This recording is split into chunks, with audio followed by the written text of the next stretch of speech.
So I wanted to show you what I've bought recently and what I've been fishing with on a small water that's local to me. These reels are Shimano Aero GTs and they're about 25 years old. So I wanted to pair these reels with a set of Nash Dwarfs that I have. Now the Nash Dwarfs are perfect for small waters, day ticket lakes, little public lakes, things like that. It's really easy to get your fingers burned when buying used fishing tackle, especially if you're new to the sport. So here are the things that you need to look out for if you're in the market for a used set of carp fishing reels. So the first thing to check out on any reel that you're going to use for carp fishing is, does the anti-reverse work? So that's the anti-reverse on these reels. It's turned off at the moment, and then I switch it that way and that is on.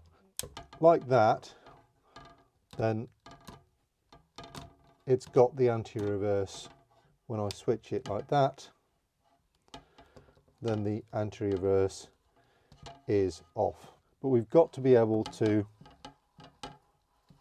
switch from non-anti-reverse, so we can move it both ways, to a solid anti-reverse. And there shouldn't be any delay in this. When I go to switch the direction of the reel handle, it's got to be instant. It's no good if I'm able to go half a turn or a full turn before the anti-reverse kicks in. It's got to be quick, like that. That's perfect.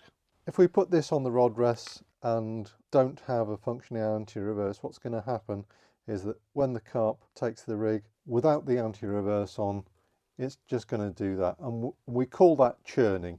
Before the invention of reliable reel drags, anglers used to fish for churners, as it was called, because there was no such thing as a front drag or even a rear drag or any drag. We really need an anti-reverse setup, and then we can use the drag of the reel. That's how we need to set up for carp fishing. Next thing I want to look at is the bail arm. So the bail arm should open smoothly like that, and that top position, that goes into a detent, and when it holds like that, that's fine. And with one flick of the finger, it's over like that. So it's opening smoothly, it's snapping closed firmly, the bail arm is straight, and that all looks good. On small Shimanos like this, when you turn the reel handle with an open bail arm, you'll be able to close the bail arm with a turn of the reel handle. If you ever fish with larger pit reels, or you're buying large big pit reels, then especially on the Shimanos, if you're used to small pit reels and you go to engage the handle like that, don't be surprised if the handle does not automatically close. That is not a fault. There's nothing wrong with the reel. This is my old set of Shimano CI4s, the Ultegra 10,000s, and if I open the bail arm on those and I go to turn the reel handle, there's no way that that is closing. It's not a fault. There's nothing wrong with those reels at all. You have to manually close the bail arm like that. The reason why there is a safety feature on these big pit reels, you can imagine you're doing a big cast, the line is absolutely ripping off that spool, and if you accidentally catch that handle, it would be a disaster to do that and then flick the bail arm closed, because if that closes mid cast, then yeah, things are going to break. You're going to rip the bail arm off if you're using strong enough line.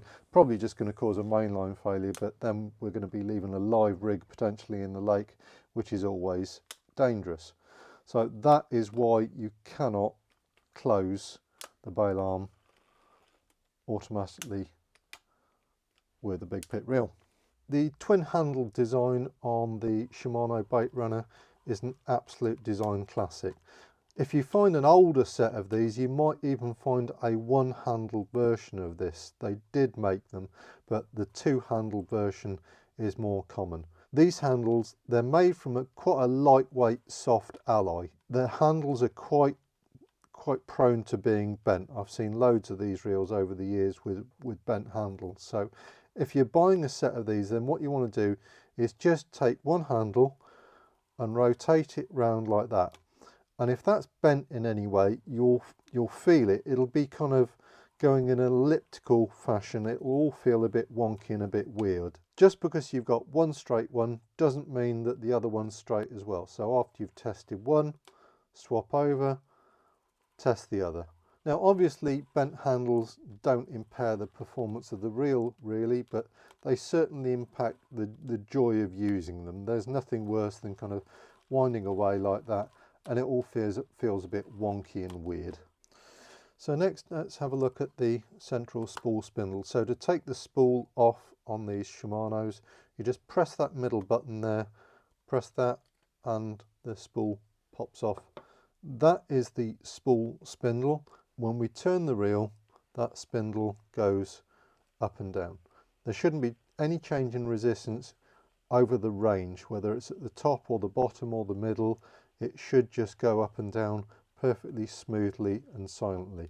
If it's getting to that point there and it's feeling harder to wind, it's an indication that the spindle is actually bent somewhere near the top there. And if it's feeling hard to wind there, then the spindle is bent lower down. This one is running up and down, straight as a die, smooth as the day it was made. Beautiful.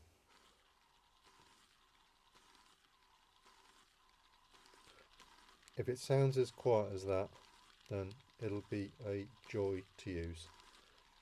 If it doesn't, then you've got to be very, very careful what you're buying, because you know, you can buy the modern equivalent of this for 60 quid.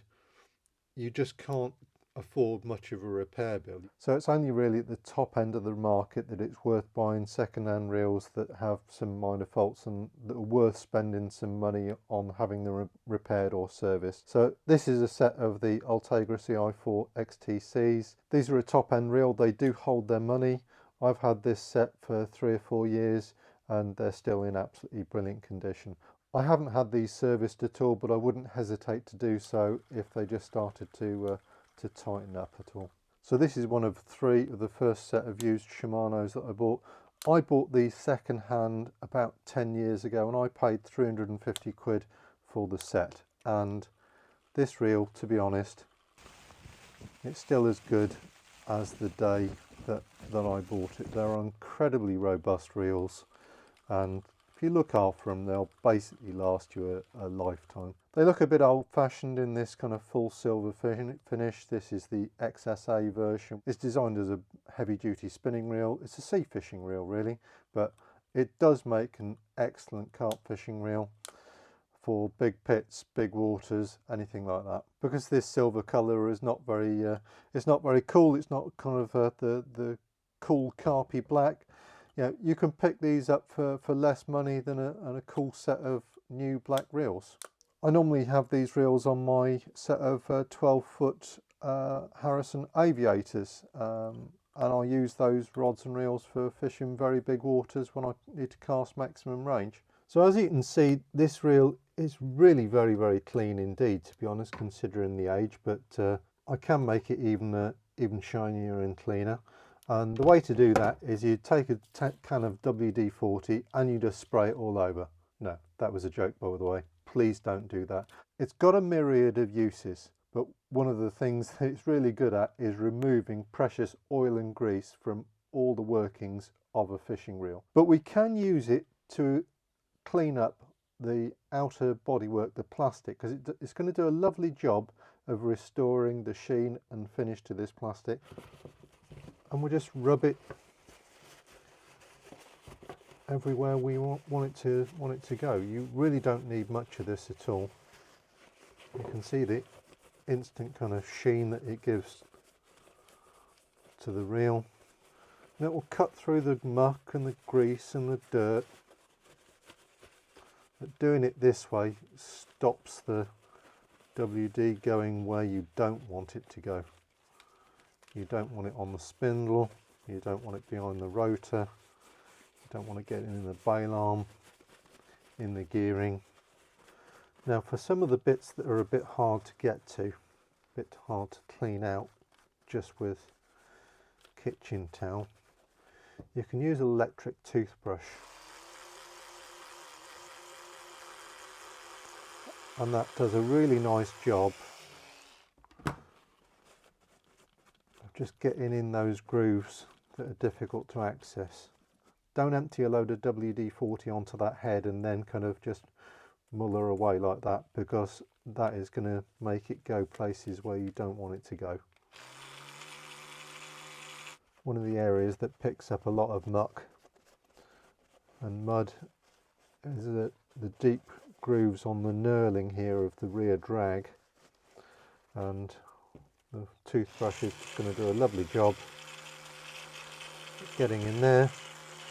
So there we go. I've spent about 5 minutes just going all over that.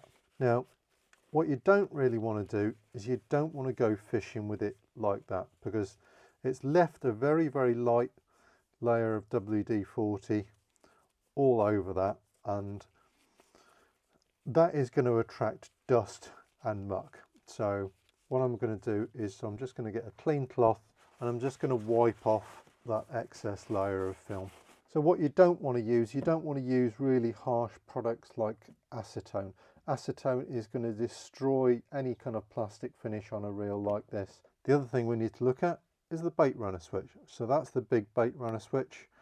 That is the drag on. That's the Baitrunner on. So this is switching the drag level between two different settings. With the rear drag on, that's the rear drag adjustment. So if I unscrew that lightly, then that's the playing drag, if you like. So I would normally have that set to something like that. It's difficult to tell you how much that is. It's just a kind of feel. And then if I switch the Baitrunner on, then that is the adjustment wheel for the Baitrunner drag. Now, that has still got something on it.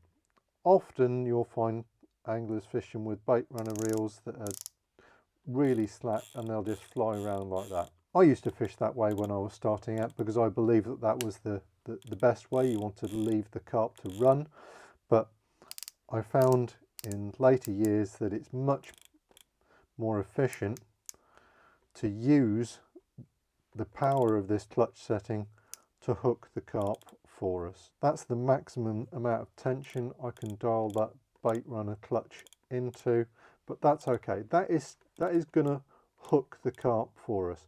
The only thing you need to be sure of is that the rod is absolutely securely nailed down, otherwise you will lose the rod. So like that, we're going to switch from a Baitrunner drag tension of that to a playing setting which is much firmer. I actually prefer to play carp on the back wind anyway, so at that firmer level, you know, I can do that. It's only in extreme circumstances that when I really have to clamp down on the fish that clutch is going to spin at that. So with the Baitrunner reels on the Shimanos, you have this feature of when it's on Baitrunner, with half a turn it turns the Baitrunner off. You can of course set the Baitrunner on and then manually flick it over like that, but most anglers will have it on Baitrunner and then they pick up the rod, wind into the fish, dink, and it's over.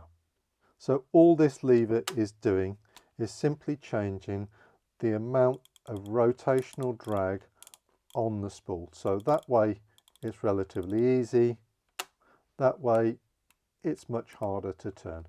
Another thing we need to make sure of, this is a very, very lightweight free spinning roller here, and it's difficult to see that that's rotating, but if I just take a baiting needle and with a light pressure, it's very important that that spins freely, because if that's not spinning freely then it's going to drag on the line. So just check that that is spinning nice and gently like that with no load.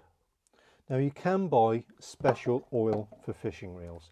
I don't have any of that. Shimano even make their own brand of oil for their reels. These are the sorts of oils that you can get away with. It's something like 3-in-1, you could use that fine. This is a bit of gun oil, and this is some very lightweight oil for oiling chains on a bicycle. Any lightweight oil will do, to be honest, especially on an old reel like this. So where do we want to put a bit of oil? And I'm going to extend the spindle to full distance. You can see a bit of muck on the spindle, so I'm just going to wipe that off, and we're going to very, very lightly spray the spindle. That's it. There we go. Just work that in a little bit. Yeah, lovely. Don't need any more than that. The other place that you could use a bit of 3-in-1 is on the bail arm here. So we've got 2 pivots on the bail arm. We can see 1 pivot exposed here, so we can give that a little squirt as well.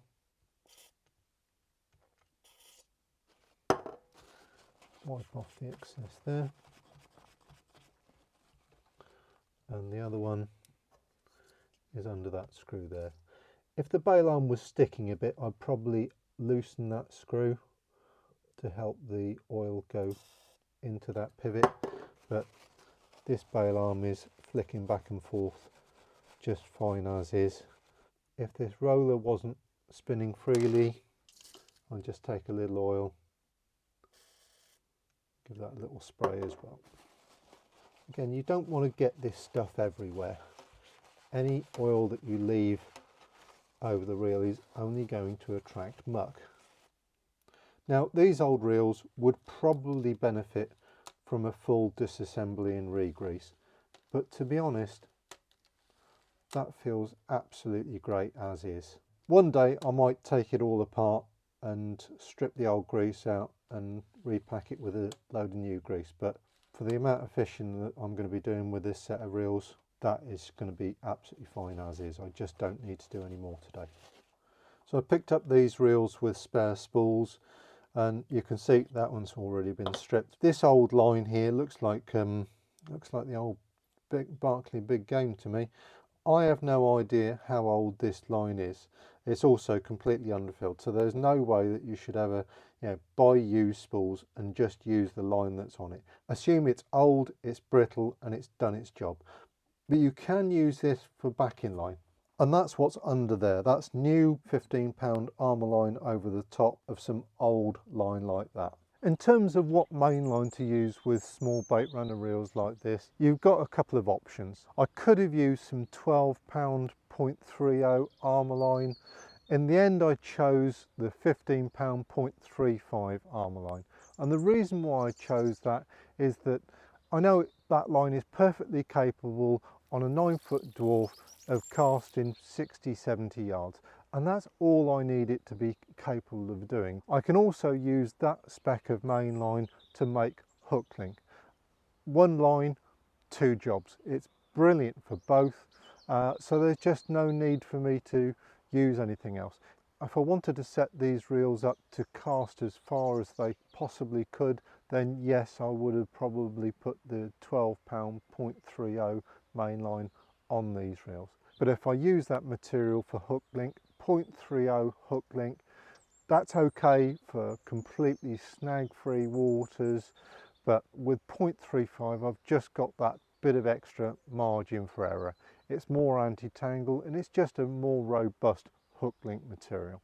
At the end of the day, the proof of the pudding is in the eating. Are 25-year-old Shimanos any good at catching carp? Well, I went fishing with those for a couple of sessions last week and we had an absolute blast.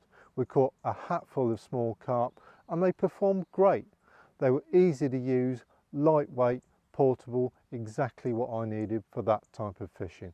I took a little bit of fiddling to get the clutches dialed in exactly how I wanted to in terms of switching from the Baitrunner setting to the drag setting. I did find I quickly switched back to my preferred method of playing the fish on the back line just because it gives me so much control. These were small carp, really fast moving, really quick lunges, and it just helps me keep better in contact with the fish.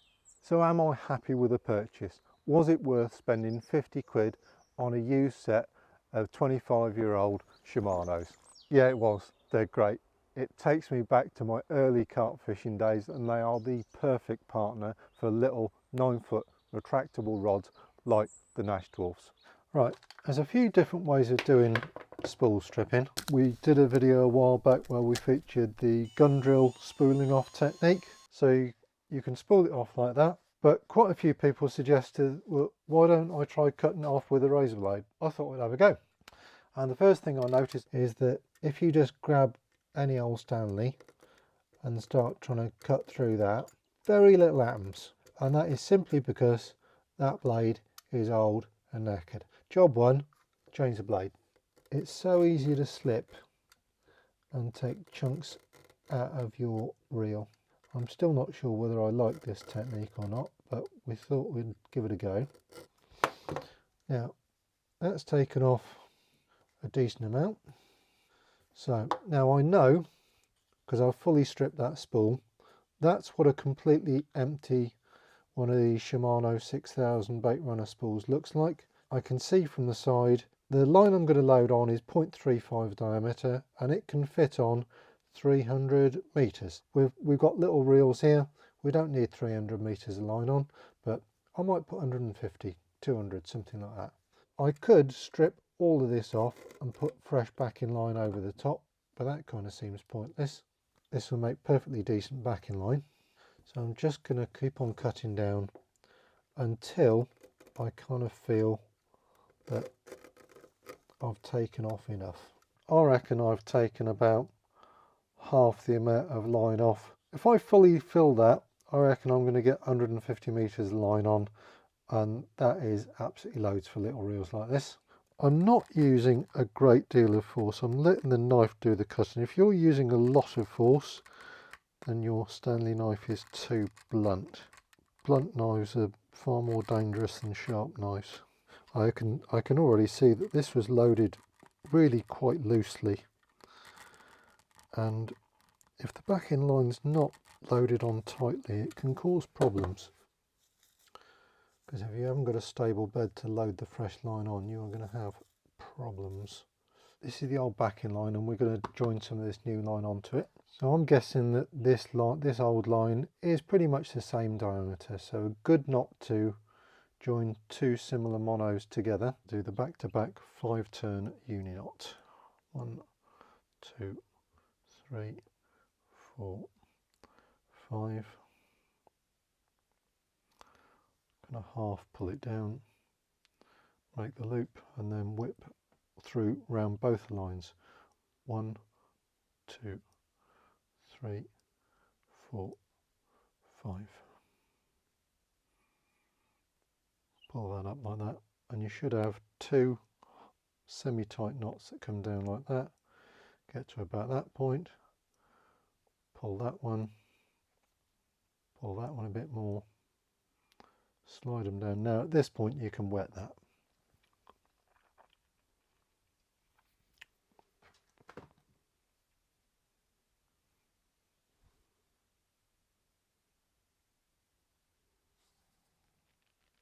We want the tag-ends to be really short, because we don't want lumps underneath the main line that we're loading on. And this knot is never going to come under any load anyway. And to spool it up, I'm just going to put the spool vertically in a bucket of water like that. If you put too much water, the spool won't stand up right, but if you put enough water like that, then when I draw the line, it's going to spin into that corner and it should kind of stay upright. That's the way I've always spooled mono, and it always pretty much works, no matter what manufacturer it comes from.